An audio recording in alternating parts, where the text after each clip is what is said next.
This morning, I have the pleasure of being on camera with Mekia Cox, who is one of the lead roles in If Not Now, When. Thank you for being with me this morning. How are you? I am doing pretty good. How are you?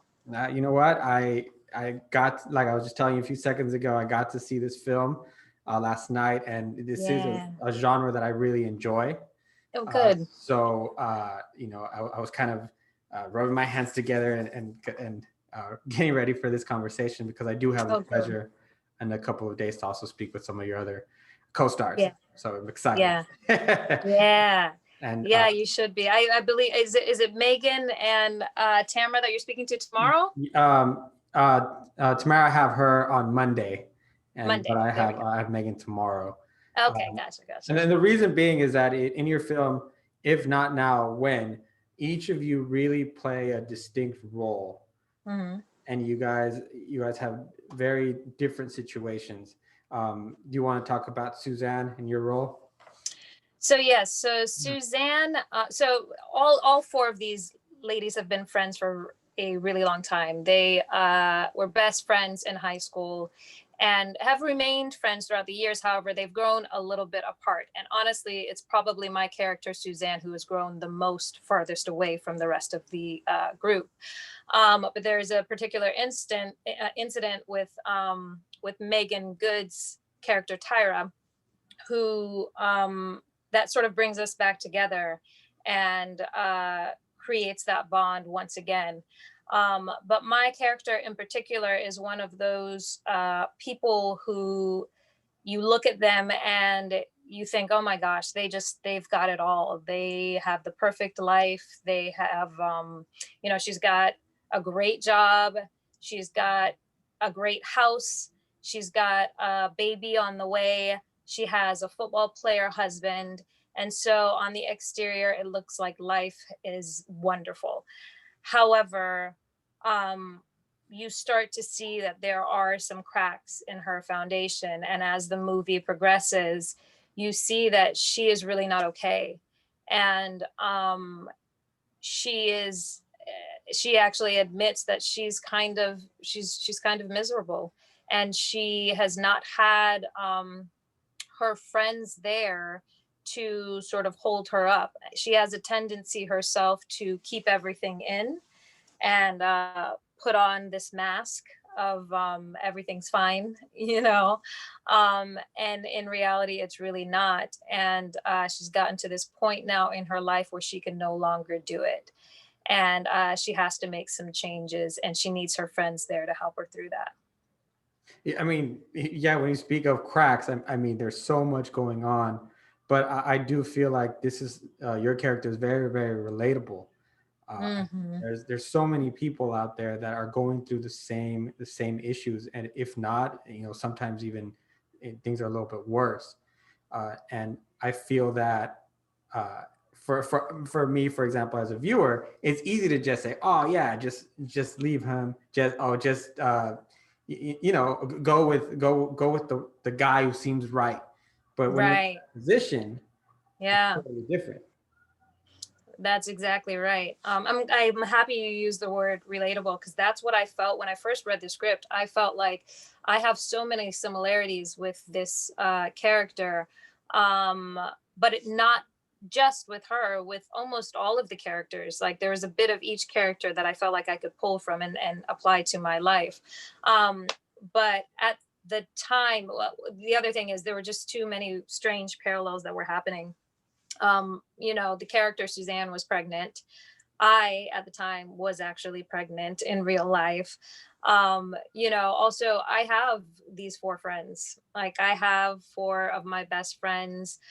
We've been best friends since college. We call ourselves 1736 because that was the name of our apartment in college. And we're still best friends to this day. And I do not know what I would do without them. Where me and the character differ is that whenever there's an issue, they are the first people I go to. And they are there to hold me up. So I understand what it's like to to have that sort of family. Like, it's weird for me to call them friends now because they really are my family. And to lose that would be really hard for me, which I realized that that was easy. This, this, I didn't have to do all that much homework, honestly, with this character, because I got her. And I thought, what, all I had to do was think of, what would you do if you lost your friends? And that, boom, that immediately got me into where she was. And it is relatable. uh a lot of people have this issue where they think that, like, I mean, honestly, even me, a lot of my friends think like, oh, you've got the perfect life, you've got, family, and I now have this baby, she's 2 years old now. Um and I do love my life, but that doesn't mean that I don't go through things. You know what I mean? That doesn't mean that my life doesn't have ups and downs. And, we just went through, some of the hardest times, with your first child. It can be really hard. You're bringing a new person into your life, and it's someone that you are solely responsible for. And so everyone thinks that everything is always beautiful sunshine and roses, and it's not always the case. And I think that that's just very relatable. So you answered my next question on preparing for the role. Oh, So, sorry. no, no, it's great. So I want to jump into the topic you mentioned it about having those four friends that Mhm. you've had for a while. Uh, During the film, I kind of related with Suzanne as far as the mentality of after high school, after college, everyone really has to make their own lives. Mhm. Everyone has their own paths that they aspire for. And Mhm. do you think that sometimes friends need to be a little bit more understanding that maybe the communication isn't going to be as constant as it was before because of your responsibility? That is exactly right. And I think that is important. What's really nice, what's been nice about our friendship is that we have learned and grown with each other. All of us are sort of different personalities, yet we have a core center that all of us can always come back to. And, we can have an argument, we can fight, but we know that, like, I'm gonna see you tomorrow anyways. So,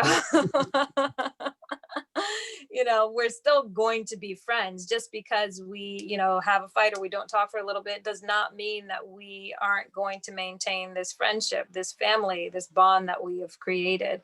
And I think as we've gotten older, we've also realized that, like, my life is not your life. My values may not always exactly be the same as yours are, but I love you and I welcome you and I understand you, and I will let you do what you do and learn your lessons, and I will just be here to guide you if you ever need me. And I would hope that it's the same vice versa. I think those are the relationships that really work. Do you think Suzanne would have been in that situation if maybe she does that every other 6 months or couple, not maybe not even that long, that's probably too long. Every every couple of weeks or something, just shoots off of, hey, doing okay, Yeah. hope you're doing all right. And I think it's important to be vulnerable. We have a tendency to not want to let people know what's going on in our lives, but me personally, I can sometimes, I'm just an open book. Like, just ask me and I'll tell you. mhm, And I think it's good to do that because you excuse me, you may start to realize that the person that you're talking to is going through something similar, or has been through something similar, or maybe go through something similar in the future. And so you're able to sort of volley off of each other with ideas and ways to feel better about the situation, and to rectify the situation that you're in. It's important to have people to talk to, and people that will guide you in the right way.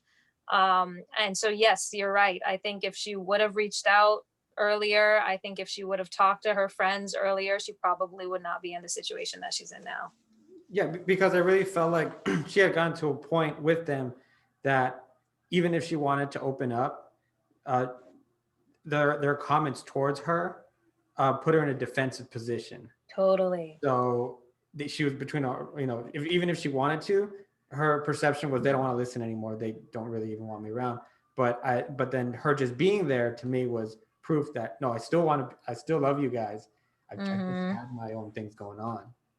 That's exactly right. And perception is a good word to use as well, because the way you perceive things to be is not always reality.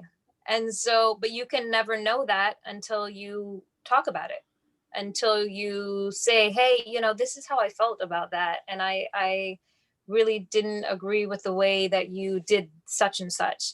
And the friend can come back and say, oh, well, I didn't even know you felt that way because this was what was going on in my life at the time, and you may not have known what was happening with them, and there's an understanding that you can come to when you just talk to each other about things and you're open and you're understanding of each other. But you can't have that if you don't have the lines of communication open. We've seen similar stories in films, uh, where the actresses go through these situations.